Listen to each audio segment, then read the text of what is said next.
Hi, so I'm Dr. Sonam with a heart, not my heart, obviously. तो आज हम पढ़ेंगे anatomical position of heart.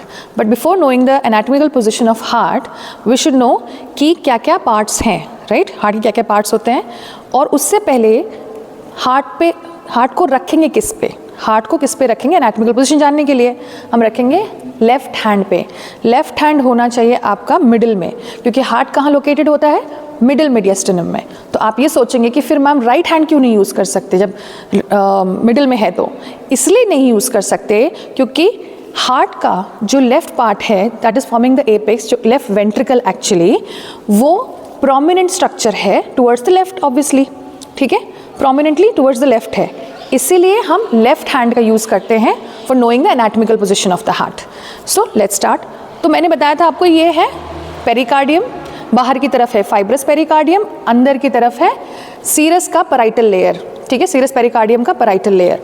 और serous pericardium का विसरल लेयर कहाँ होता है? वो होता है हार्ट के सरफेस से चिपका हुआ. ठीक है, हार्ट के सरफेस से पूरी तरीके से चिपका हुआ, even on the great vessels. Okay, उसके बाद अब ये क्या दिख रहा है आपको? Right auricle. ये कौन सा सरफेस है? स्टर्नोकॉस्टल.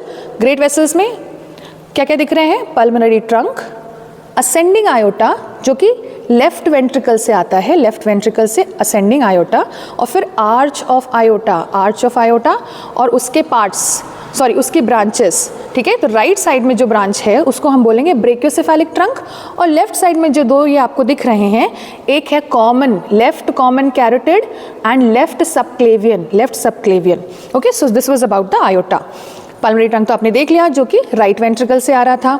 उसके बाद आपको कॉस्टल, ये स्टर्नोकॉस्टल सर्फेस और क्या क्या दिख रहा है आपको? ऑरिकल देख लिया आपने, ये सुपीरियर वेना कावा दिख रहा है पीछे की तरफ, राइट.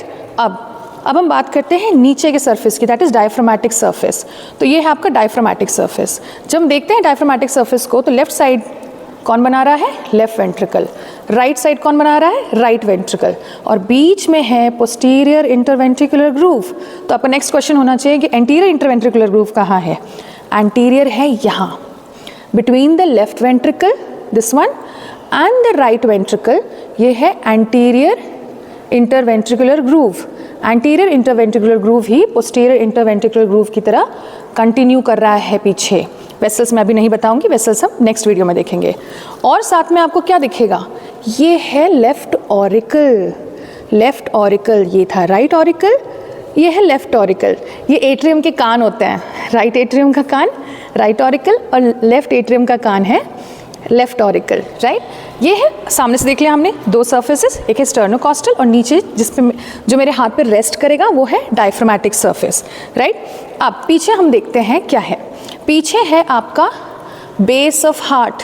बेस ऑफ हार्ट, इसको हम पोस्टीरियर सरफेस नहीं बोलते हैं, इसको बोलते हैं हम बेस ऑफ हार्ट. तो बेस ऑफ हार्ट किसका बनता है? देखिए ये आपको दिख रहे हैं दो वेन्स, ठीक है, लेफ्ट साइड में, और ये आपको दिख रहे हैं दो वेन्स राइट साइड में. अगर एनाटॉमिकल पोजीशन पकड़ो तो आप लेफ्ट और राइट पता कर पाएंगे. ठीक है, तो लेफ्ट और राइट वेन्स के बीच में, पल्मोनरी वेन्स के बीच में है आपका लेफ्ट एट्रियम. तो आपका पोस्टीरियर आपका जो बेस है, बेस ऑफ द हार्ट है, वो 2/3 बनता है लेफ्ट एट्रियम से और 1/3 बनता है आपका राइट एट्रियम से. ये है आपका राइट एट्रियम.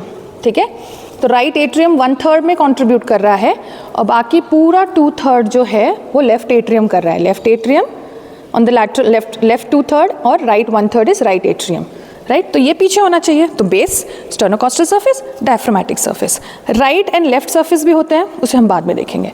ठीक है, लेफ्ट वाला ऑब्वियसली लेफ्ट साइड में होगा और ये आपका ऑरिकल से स्टार्ट होगा, राइट. और राइट वाला राइट साइड में होगा. ये किससे बनेगा? राइट एट्रियम से. देखिए ये एट्रियम है, उसके ऊपर की कान ऑरिकल, हाँ, और लेफ्ट वाला आपका बन रहा है यहाँ पे. ठीक है, by the right ventricle and the left auricle. Okay, now आपने सारे स्ट्रक्चर्स देख लिए. अब इसको होल्ड कैसे करेंगे? तो पहले मैं ये इसको कवर कर देती हूँ अच्छे से, and then if I am in the viva and someone gives me the heart and ask me to hold in the anatomical position, पकड़ो इसे. तो मैं कैसे पकड़ूंगी? मैं लूँगी हार्ट को, रखूँगी अपने, पहले मैं लेफ्ट हैंड को अपने मीडियस्टिनम के पास लाऊंगी, मिडिल मीडियस्टिनम के पास, अपने थंब को और अपने इंडेक्स फिंगर को कंप्लीटली सेपरेट रखूँगी ऐसे। फिर मैं डायफ्रामेटिक सरफेस को रखूँगी इस पे, ठीक है। क्या ये है एनाटॉमिकल पोजीशन? नहीं, अभी भी हम कुछ मिस कर रहे हैं। जो इसका पोस्टीरियर सरफेस है ना, पोस्टीरियर सरफेस फेस करना चाहिए, सॉरी जो बेस है, हार्ट का बेस है उसको फेस करना चाहिए पोस्टीरियरली, एकदम वे टू वे पोस्टीरियरली, ठीक है। तो बेस हुआ पोस्टीरियरली, एपेक्स हुआ इंडेक्स फिंगर और थंब के बीच में, ठीक है। अब और हार्ट का जो एपेक्स है it should be downward towards the left and forward downward and towards the left.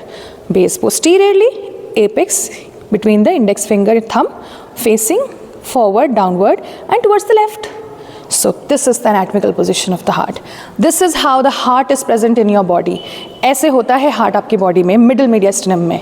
तो हार्ट लेफ्ट में नहीं है, हार्ट राइट में नहीं है, हार्ट सेंटर में है, उसका majority of the portion left में है, form by the left ventricle, इसलिए हम लेफ्ट हैंड यूज़ करते हैं, ठीक है। So this was about the anatomical position, the parts of the heart. बाकी और एक्सटर्नल फीचर्स पढ़ेंगे हम नेक्स्ट वीडियो में। सी यू देन, बाय।